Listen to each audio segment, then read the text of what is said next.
सप्त कुआरी कन्यांकर कहानी समग्र भारत वर्षरे विदित। सेमाने सिद्ध जोगिनी थिले। सिद्धि बल असाध्य साधन करी जश लाभ करथिले।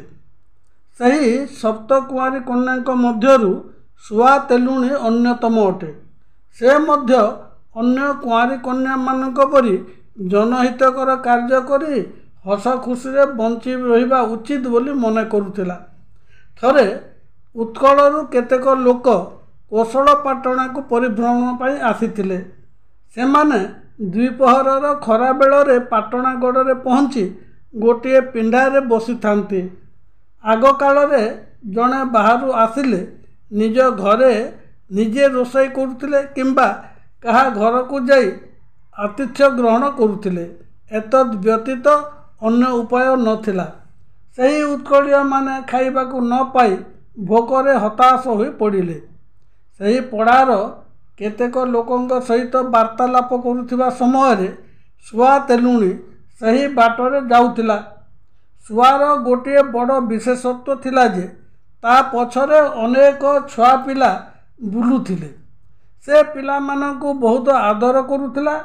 शून्य टोकई मध्यरु पिलांकर मन लाखी खाद्य पदार्थ सृष्टि करी स्नेहरे बंटन करुथिला। गोटे युवती पछरे गुड़ाए पिला बुलुथिबार देखी सही उत्कलीय माने कौतूहल वशतः पाख लोकंकु पचारिले। सेमाने ता विषय किछि सूचना दे सही तेलुणी को डाकिले। सुआ तेलुणी तांको निकट को आसला। पिला माने टिके दूरे रही तांको आदरणीय तेलुणी को टाकी रहिले। साधनार शक्ति बलरे सुआ तेलुणी उत्कलीय माने भोकिला थिबार जानी पारिला। सेमानंकु खटरू उठी हाथ गोड़ धोई तले बसिबाकू कहिला। सेतेबेलकू सेमाने तेलुणीर दृष्टिपातरे बसीभूत होई पड़िथांती।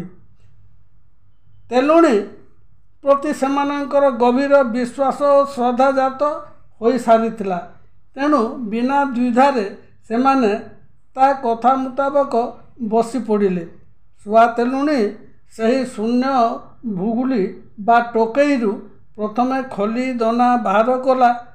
तांको आगरे थोईदेला परे भात और विभिन्न प्रकार स्वादिया व्यंजन बाहर करी परसी देला। एते सुमिष्ट अन्न सहजरे मिलिजिव बोली उत्कलीय माने भाबी नथिले। खाई सारी आचमन कला परे तेलुणी सेमानंकु कहिला, तुम मानकर मन कथा मु जानी पारिली। मु मोर कर्तव्य पालन करिछि। पाटणा राज्यवासी तरफरु अतिथि सेवार सुजोग पाई निजको मु धन्य मने करुछि। पाटणावासी मध्य आहुरी बेसी खुशी हेबे जे सेमाने सम्मानर सहित अतिथि सेवा करि पारिछन्ति। उत्कलीय माने तेलुणीर व्यवहार और कथारे मुग्ध होई गले। सेमाने पाटणा राज्य भ्रमण करी सारी आनंदरे निज राज्य को फेरीगले। किछि दिन परे बेराट राज्यर केते जन ब्राह्मण सप्तकुआरी कन्यांकर बहु जन प्रचारित खबर शुणिले। तार सत्यासत्य जानिबा पाई सेमाने पाटणागढ़ को आसिले। सही ब्राह्मण माने प्रथमे पचारि पचारि सुआ तेलुणी घर को गले। आग कालरे नव आगत लोकंकु देवता ज्ञान करी अतिथि रूपरे सत्कार करा जाउथिला। अतिथि मानंकु घरे देखी तेलुणी बहुत खुशी हैला। निजे खाइबा पाई रोषई करी सारिथिला। तेणु सेमानंकु भोजन करिबा पाई कहिला। सुआ तेलुणी पाखरे जिए भी पहुँचुथिला से बसीभूत हो जाउथिला। एही ब्राह्मण माने मध्य सुआ तेलुणीर कथारे बसीभूत होइथिले। सेमाने मंत्रबद्ध भोजन करिबाकू राजी होइगले। सुआ तेलुणी निज पाई रखिथिबा व्यंजन अतिथि देवतांकू अर्पण कला। सेमाने भोजन करी संतुष्ट हेले। खाइबा परे अन्य अत्र जीवाकू बाहरिबा समय सुआ तेलुणी सेमानंकू विश्राम नेबा पाई कहिला एवं घर को जाई दुई ताग सूता आनिला। ସେହି ସୂତାକୁ ଘର ସମ୍ମୁଖରେ ଥିବା ଆମ୍ବ ଗଛର ଡାଳରେ ବାନ୍ଧି ତା ଉପରେ ଶୋଇବାକୁ କହିଲା। ବ୍ରାହ୍ମଣମାନେ ଆଶ୍ଚର୍ଯ୍ୟ ହେଲେ, କିନ୍ତୁ ତେଲୁଣୀର ସମ୍ମୋହନ ବିଦ୍ୟା ବଳରେ ସେମାନେ ସୂତା ତାଗ ଉପରେ ଯାଇ ବସିଲେ। ମୋଟା ମୋଟା ବ୍ରାହ୍ମଣମାନେ ସେହି ସରୁ ସୂତା ଉପରେ ବସିବାରୁ ତାହା ଝୋଳଣ ଦୋଲିରେ ପରିଣତ ହେଲା ଏବଂ ତାଙ୍କୁ ଝୁଲାଇବାରେ ଲାଗିଲା। ସେହି ଅଲୌକିକ କାର୍ଯ୍ୟକଳାପ ଦେଖି ବ୍ରାହ୍ମଣମାନେ ସ୍ତମ୍ଭୀଭୂତ ହେଲେ। ସେମାନେ ସେହି ତାଗକୁ ପରୀକ୍ଷା କରିବାକୁ ଚାହିଁଲେ। ତାଙ୍କ ମଧ୍ୟରୁ ଜଣେ ସେହି ସୂତାକୁ ଟାଣିବା ମାତ୍ରକେ ସହଜରେ ସୂତାଟି ଛିଣ୍ଡିଗଲା।